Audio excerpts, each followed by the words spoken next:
Okay, so you were talking a lot about not being you're being afraid of asking for help. Mm-hmm. Do you think that if you were to ask, things would change? Maybe a little. I mean, I don't know how much it would change because I don't really have, like I said, like I don't have any family around here. It's more just friends, and you know, there's only so much. Like your friends are there to help you, but there's only so much they can do, and there's only so much you can ask for. Mm-hmm. You know, so I feel like it comes to a point where, like, you can ask for help, but you can't ask for everything. Right. So I don't know. I don't know how different it would be. Okay. Well, you also talked a lot about your family dynamic kind of being stressful or tiring or a kind of, not necessarily a burden, but what you're going through so much is hard. Mm-hmm. Well, I just want to commend you on all of your hard work, what you're doing. Thank you. I think that's really good. But what is something that we can do to maybe help your kids? They need more stability. Mm-hmm. They need to be able to go. They need to be able to get to school every day. They need to be able to have time to do their homework. Mm-hmm. They need to be able to have time to focus on school. That's important. Mm-hmm. So, I mean, and that all comes with having a place to live and having food and all of that stuff. I mean, you can't have. I feel like you can't have one without the other. I don't know. So you're saying with stability, you think to achieve stability, you need to have a home? Yes. Okay. What is something else that you could do maybe for yourself? So since we just talked about your kids and finding stability for your kids, what about you? What about finding time for yourself? Time for myself, like... Well, you talked about being exhausted, and that's exhausting. You're going through so much. How can we change that? Because it's like they're saying, happy mom, happy life kind of thing. What is something that we can do there? I think that it would make me happy if I could find a job that I can keep, that I can work like regular hours, like a 9-to-5 job, Monday through Friday, so that I could work and make money to have a house, and then I wouldn't be so stressed and wouldn't have to be moving all the time and wouldn't have to be going out to find more jobs and trying to fix my car. And I mean, it has to start somewhere, but I think to really get a grasp on all the things that I have going on, I really just need to have a stable job. Okay, so finding a job you think will fix all of this kind of stuff or help? It'll begin the domino effect. Like, it'll be the beginning of the transition. Well, it seems like you've got a good handle on all of this, it's awesome. Okay. I'm trying. You're doing a great job. Okay, so finding a job, that's what what you feel as though will help you. So what can we do, what can you do to get this job, to hold on to a job? To be able to hold on to a job, I need to be able to get myself there every day. So some form of transportation, whether it be the bus or walking or riding a bike, just some way for me to get myself there and be able to show up for work every day so that I can keep my job once I have one. And then getting a job, I need to figure out what is available to me, like with my level, with my skill set and my level of schooling. So I just need to figure out what is an appropriate, or like what jobs do I actually have a chance of getting. That's kind of, I think, what I need a sense of. I need to know what jobs are out there that are available to me. Okay, so the first thing you mentioned was being able to get there. So, and you're saying that your car is kind of on the edge of on the fritz. Exactly. So are you looking for maybe a job close to where you're living, or would you rather kind of find a job and then move close to the job?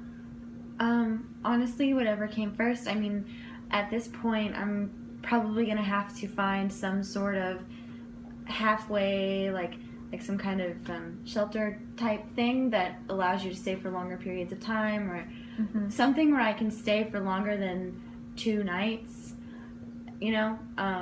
So really, I think that's going to be changing. So if I just can find a job, getting there, I could work it out with either, like a city bus, like I said, or something.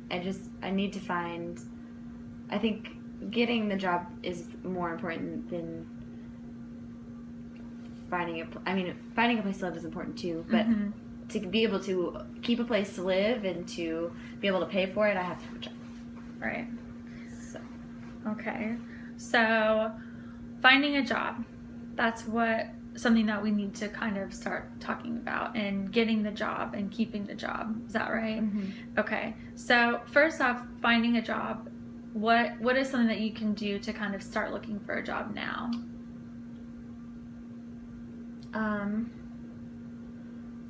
I guess I could go to the library and get on the computer and kind of job search. I know that there are job websites.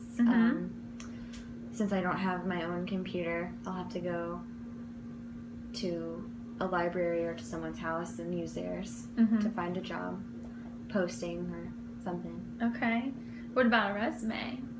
I don't have one of those, so that's okay. That's something that I need. I need, but I don't really know what to put on it or how you really go about making one. So okay, so maybe starting out is finding some kind of resource to help you make a resume, because that's a great thing to start doing. Okay, so then what next? After getting a resume and finding a job that you're interested in, what's the next step? To get the job? I guess the next step would be, submitting, and then hopefully hearing back and getting an interview. Okay.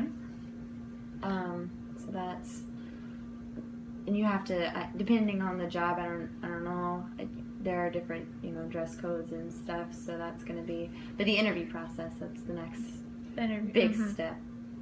And so how does the interview process, how does that make you feel? It's a little nerve-wracking. It's kind of scary interviewing for a job, because you never know, what they're going to ask you, what they're thinking when you're talking to them. What if they have a question for me that I don't know the answer to, or it's nerve-wracking. It's scary. Yeah. So sounds like you've kind of got nerves already built up for that. What is something that you could do to maybe help lighten the nerves a little bit, or be more prepared? I think to be more prepared, I could either, when I'm looking for my resources or when I'm applying, maybe read over their website and kind of see what they're about, maybe. That's a great idea. Or practice an interview, have someone practice it with me. Or, I don't know. Make sure when I'm applying that I look at all the qualifications, to see, and job responsibilities. Yeah. To kind of see what it's about. That's a great step to make sure that you're even qualified for the job before you kind of take the time out of your day to go and apply for something that you may not get. So that's great. Okay, so what else is something with the job process? I don't know. After interviewing, you kind of just have to wait. Yeah, that's true. So, having good interview skills is important. Maybe I could search something with interview skills, or I don't know. And what scares me too, though, sometimes is they want on your application, you have to put in employment history, and they'll ask you questions about moving from job to job, or there being gaps in your employment history. So, and I know that a lot of the times employers will look at that and it's not good or like not favorable. So that's something also that, you know, I'm kind of nervous about. They're going to look at that and think that I am unreliable, I can't hold down a job, I move from job to job, so why should they hire me? So that's something too, like, for me to even, because they're going to look at that before they even decide if they're going to interview me. So that's something where I don't even, sometimes I worry, like, how am I even going to get my foot in the door if they see that and automatically say, oh, she's unreliable, like, I'm not even going to waste my time. So yeah, I can see how that, it sounds like it's bad on paper, and I can see how that can get kind of almost discouraging to even kind of want to apply there or apply anywhere at that. Yeah, very much so. Okay, so maybe what is something that you could do to maybe not get discouraged? I don't know. I think it's gonna be I think it'll be good, like I said, to look at the job qualifications and stuff, because then, like, at least if I look at that and make sure I meet them, I know that I have a better chance of getting a job, and maybe even trying to get, like, phone numbers and stuff and calling and, like, checking up on my applications rather than just submitting it, because I know a lot of stuff is, like, online now. So, and that makes it difficult to kind of build a rapport. So maybe if I kind of almost like get to know them a little bit, during or just kind of put a bug in their ear to kind of say, very good, like, hey, I applied for a job and I'm interested and I actually want to work. Or maybe even see if I know anyone anywhere that could possibly hook me up with a job. But like I said, I don't like asking people for things, and that's someone would really have to stick their neck out for me to help me get a job, you know, like recommend me wherever they work. I don't even know where I would go about, who I would even go about asking for something like that. But that's, I guess, something else that would make it easier. That would put my mind at ease, I guess, about my whole situation, is if I had someone to advocate for me. Yeah, that's really good. You've got it pretty much thought out almost. It's kind of like, I'm just here talking to you.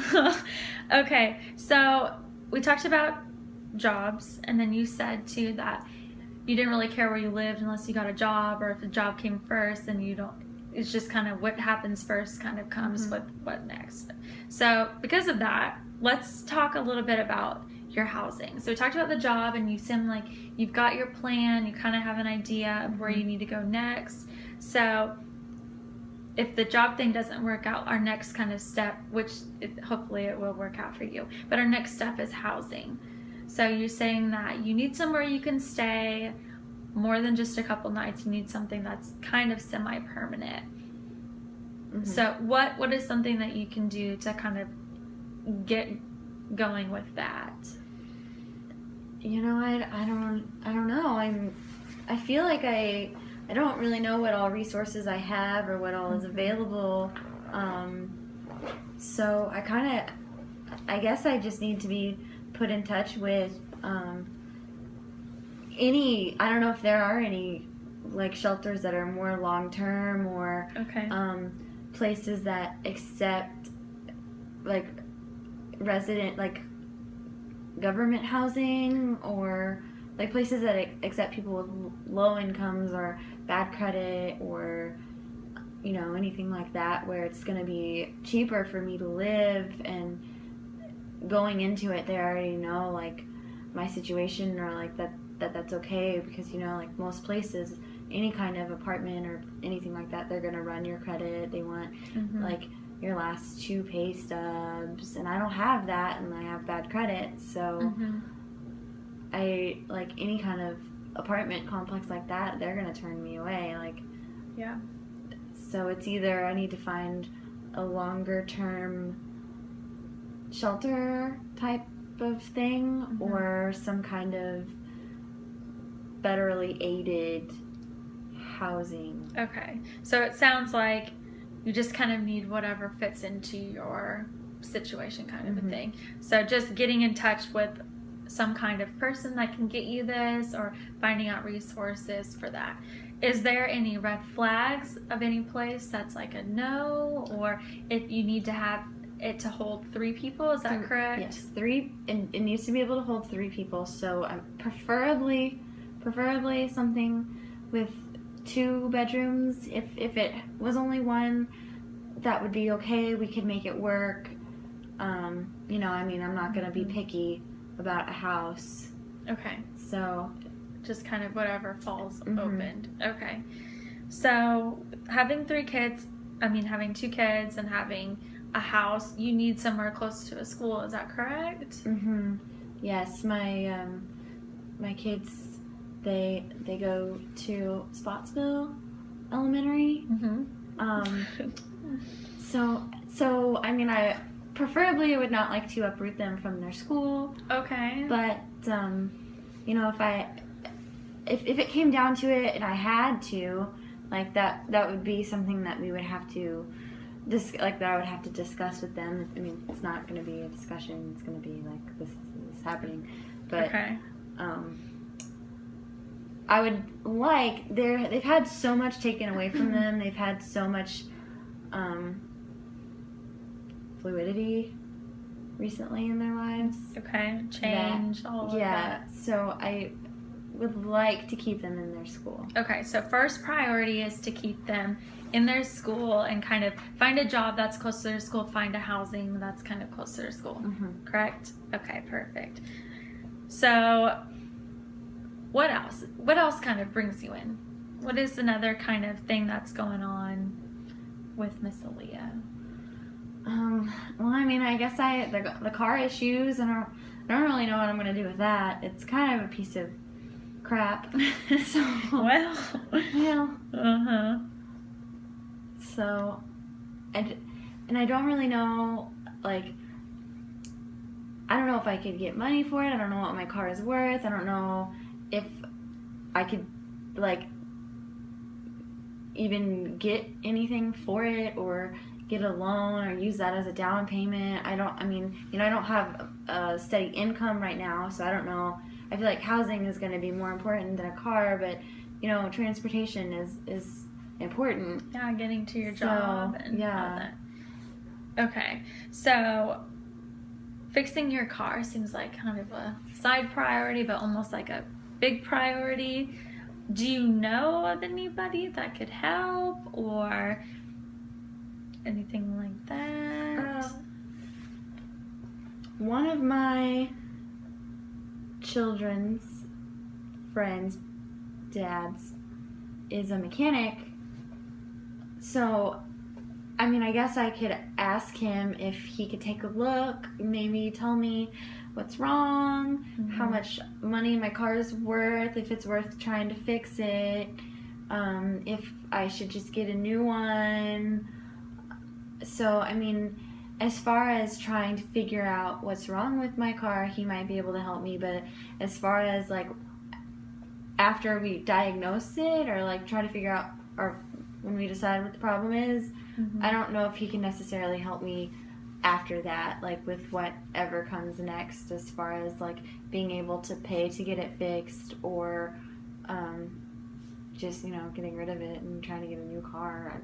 I don't know if he would be able to hook me up with any kind of deal for a new car. I don't think that is his field. I don't think he has anything to really do with that. So, I mean, yeah, I guess I could talk to him about trying to see what's wrong with it, but I don't know where I would go from there. It's kind of like, so it seems like you kind of need to talk to him, and then you'll go from there, then decide kind of. I don't know why I hadn't thought of that. Well, that's why I'm here. Okay, so talking to your son's friend's dad about the car is something else that you can kind of do to maybe help alleviate your stress and your nerves. And it seems kind of you're a little bit kind of hesitant to talk about it. Am I reading that right? I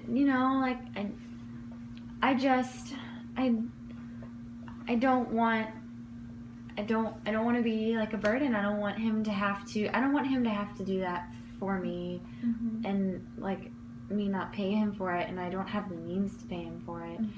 And anywhere else you would go, you would have to pay them for looking over your car. Like, that's not something that places do for free. Yeah. So it's really hard, especially because like my kids already go and they stay there and they like eat their food and stuff, and I just feel like I've already asked so much of them that I feel like I don't want them to think that all I do is just ask them for help all the time. Right. You know? So it's kind of like, I know that I should ask him, and I know that like that would be good and it would be helpful, but at the same time it's like I need to kind of figure out how they would feel about it, I guess. I don't know. So how can you go about doing that? I guess I'm going to have to be brave. I'm just going to have to bring it up and just kind of be like, hey, you know, I'm having car issues. I was wondering if you could take a look. I mean, then he knows that my car has been acting up and he hasn't offered. Okay. So that's kind of where I'm at. Like, he hasn't offered, and I'm kind of uncomfortable asking because I feel like, I mean, they're my children's friends' parents, so I don't feel like they would say no, but at the same time, like, they haven't offered. Yeah. And he knows that my car is like that. So, I mean, I don't know if he just hasn't thought about it, or, like, if it's that I'm asking for too much, or, you know, I don't know. Because he doesn't own the shop, he just works there, so I don't know, like, if he would get in trouble for doing something like that, or, like, what even would be okay. So maybe that's why too. I don't know. It's just kind of I feel like I hear a lot of I don't know. I don't know. But there's a lot of I don't know. There's a lot of I don't know in my life right now.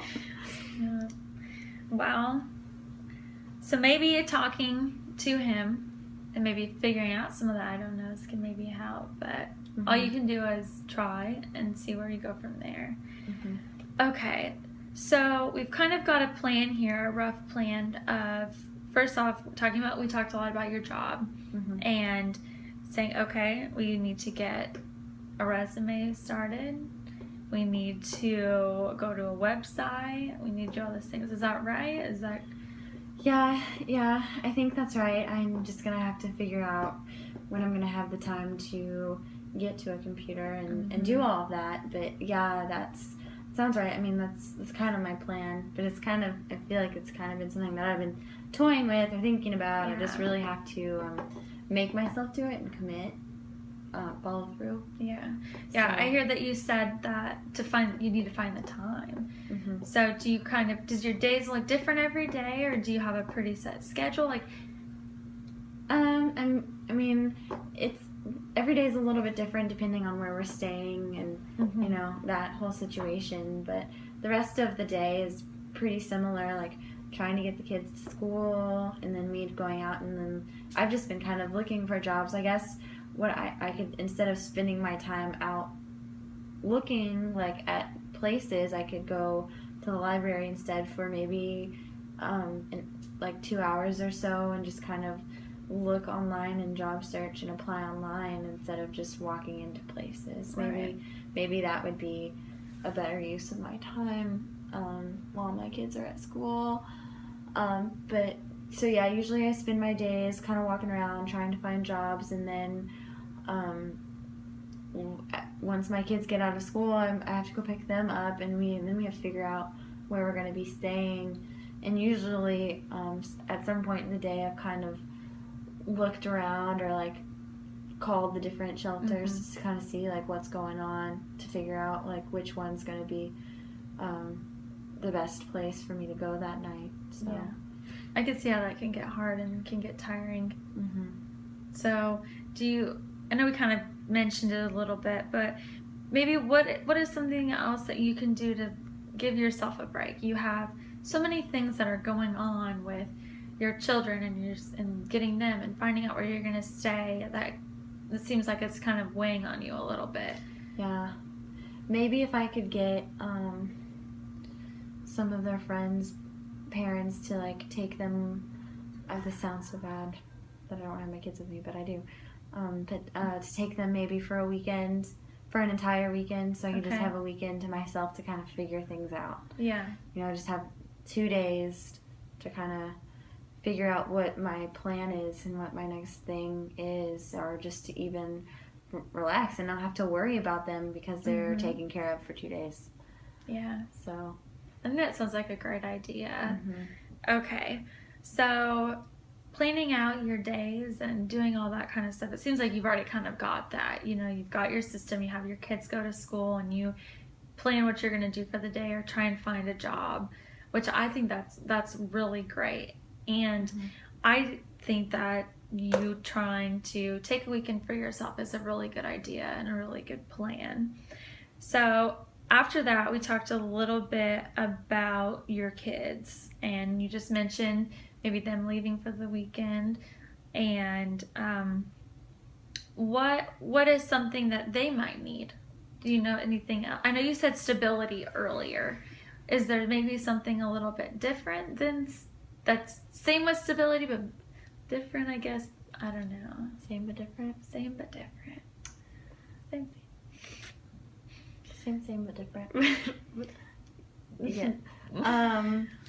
I think that something that they might need or something that they might find enjoyable is to maybe go and just have a weekend where they don't have to deal with moving around and everything that's all the chaos that's going on in our lives. I think them, even like, it'll be a break for me, but I think that would also be a break for them. Like, I think that it would be good for them to not have to worry about where their next meal is coming from or where they're going to stay that night. So I think that them spending a weekend with their friends, it would be good for them and for me. So I think I'm going to try to figure that out. How do you think you can go about figuring that out? They've got multiple friends, so they've been spending some time at the Smith's house a lot recently, so maybe I can get them to go to some of their other friends' houses. So I'll see when I go pick them up from school, I will see what other parents are around and see if I can talk to any of them to see if they're doing anything for the weekend or if they can take the kids and do whatever. I don't know. But I think that's good. I think, like you said, you've got you've got ideas. Just kind of now it's implementing them. We've gone over so many different things, from your job and getting things together for that, finding a place to find a resume and making a resume, finding someone that can help you. And then we went and talked a little bit about housing and finding a place that's suitable, that's close to your children's school, and doing that. What's something that we could do for the housing? Just like one more little thing that we could do for that. I just need to be put in contact with somebody who knows what is available for me as far as the shelters that are near here, the government funded housing that's near here. So I just need to be put into contact with somebody who can maybe help me set that up. Okay. So I think that's the next step for that, is just kind of getting somebody to help me figure out what my next step is. Okay. So I will look into getting some people put together for some housing, and look for some people for a job, and then your car. That's something else that's a main problem or situation that you're going through. And you talked about having someone look at your car Is there anything that I can do to kind of help with your car? I don't know. I mean, do you know anything about cars? I don't know. I think what I'm just gonna have to do is, for the time being, I mean, probably just get a couple bus passes, like for a week or two. Okay. I think that's probably what's gonna have to happen, because the car is not reliable, and it's gonna be probably a week or two until I can figure out like what's wrong with it and try to either get it fixed or try to figure out something different. Okay. So that's, I think, probably the next step. Okay. With transportation. All right. So you want me to kind of find bus passes or something like that I can do? Yeah, because I don't even know if they have those here. Like, that's the thing. Okay. Or like how much they cost, or like where you get them. Okay. So how you go about getting it, and Okay. So the next thing we kind of talked about too was your self-care and you taking your weekend. Self-care is very important, and it sounds like you have good ideas, which is wonderful. What can we do to make sure that you get to take some time for yourself? I think honestly that just comes down to me finding, once I find someone to take my kids for the weekend, I feel like maybe I can figure out someone that I'm friends with and I can stay with them for the weekend. Like, so that way I don't have to worry where I'm staying either. There you go. That's great.